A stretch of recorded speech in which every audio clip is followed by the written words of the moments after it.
Bonjour, nous sommes le dimanche 14 mars et je voulais revenir sur, disons, un petit événement qui est survenu hier, samedi 13 mars. J'ai pris la décision de m'adresser à vous par ce moyen de communication. On n'en a pas beaucoup par les temps qui courent. Et donc j'ai pris la décision d'enregistrer de temps en temps des vidéos pour rester en contact bien sûr avec vous. Et puis pour vous dire les choses très simplement, très sincèrement, je n'ai pas de papier, je n'ai pas de notes particulières, je n'ai rien appris par cœur, je suis tel quel. Voilà. Avec mes qualités et mes défauts, avec les problèmes peut-être d'enregistrement qui vont survenir, j'en sais rien, mais en tout cas je suis naturel. Voilà. Et hier, je voulais vous dire qu'il y a quelque chose qui m'a choqué.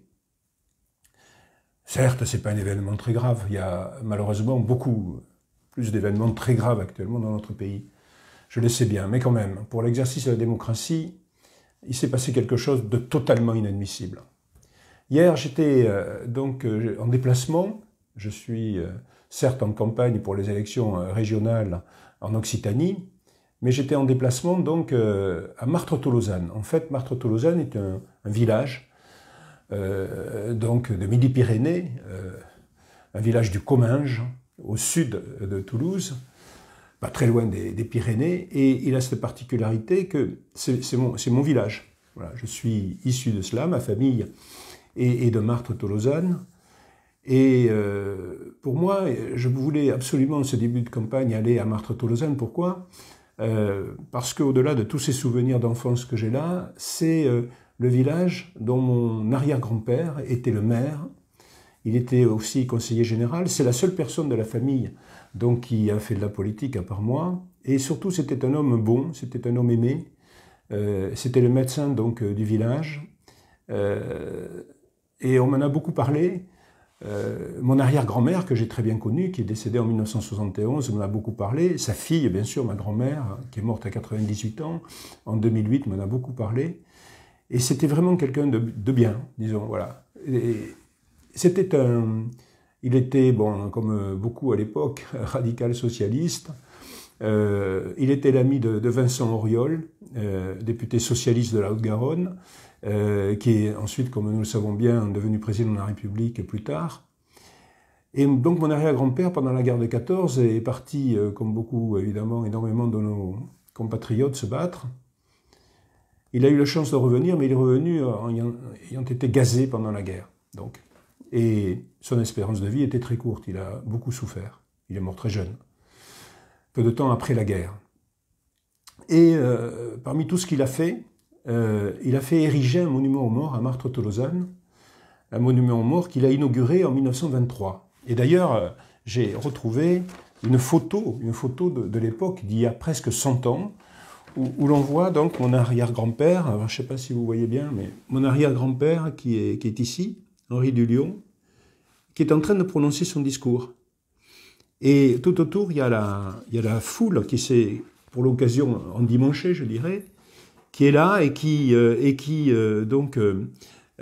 écoute, disons, très attentivement le discours de mon arrière-grand-père. Donc c'était un moment évidemment important. Donc je suis allé à ce même endroit, qui n'a pas changé d'ailleurs. J'y suis allé hier.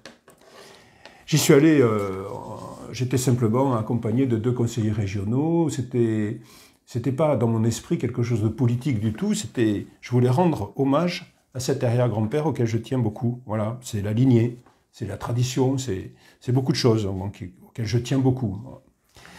Et quand nous sommes arrivés, nous avons vu qu'il y avait aussi la foule, mais c'était pas la même. C'était une quarantaine de personnes, manifestement très hostiles, bon, qui n'ont pas été violentes, je le dis tout de suite, mais on sentait une hostilité terrible de leur part. Et certaines de ces personnes portaient l'écharpe tricolore. Pendant un instant, je me suis dit, peut-être qu'ils vont participer à l'hommage que je souhaite rendre à un ancien maire de la commune. Ah non, c'était pas ça. Il y avait le maire de la commune actuelle, oui. Et puis il y avait d'autres élus, manifestement. Il paraît qu'il y avait un député, je ne sais pas, je ne l'ai pas reconnu. Et là, ces personnes avaient la particularité de me barrer le passage. C'est-à-dire que je ne pouvais pas déposer ma gerbe. Alors, bien sûr, comment vous dire, je ne suis pas énervé, je ne suis pas quelqu'un... Je mesure la situation, j'ai affronté des situations beaucoup plus difficiles dans mes fonctions judiciaires, notamment quand j'étais juge d'instruction à Toulouse. Donc j'ai mesuré la situation et je n'ai pas cherché l'incident. Peut-être le cherchait-il, cet incident. En tout cas, moi, je ne voulais pas d'incident. Surtout pas là.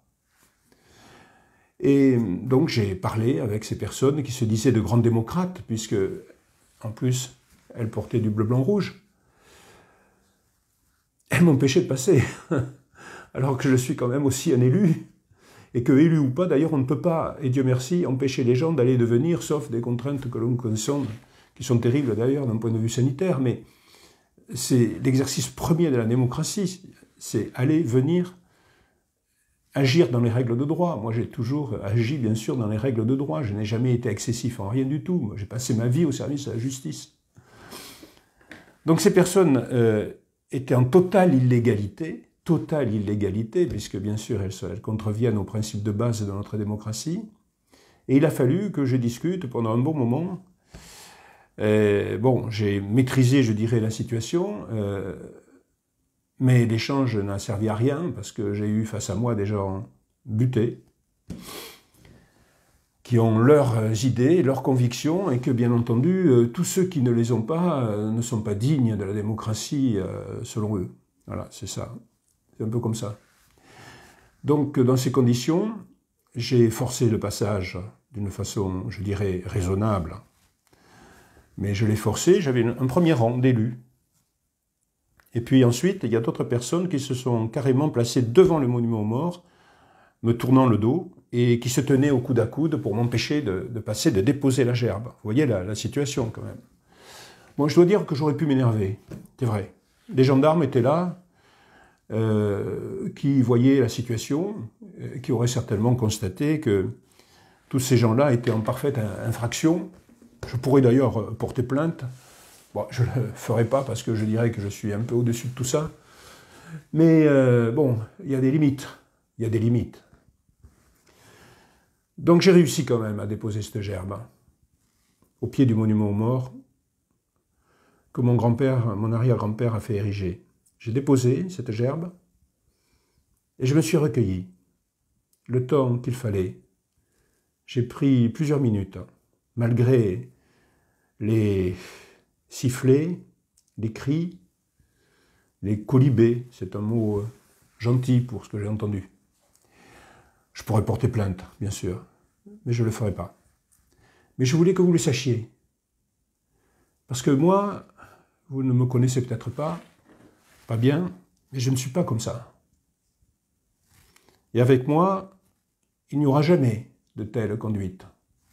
Et si je suis président de la région Occitanie, je peux vous assurer que jamais il n'y aura de telle conduite. Et je peux même vous dire quelque chose. Si je suis élu président de cette grande et belle région, la première des choses que je ferai, ça sera de revenir à Martres-Tolosane, déposer une gerbe devant ces gens-là qui se disent des démocrates et qui ne le sont absolument pas. Voilà, je vous dis à bientôt. Au revoir. Je vais couper la caméra.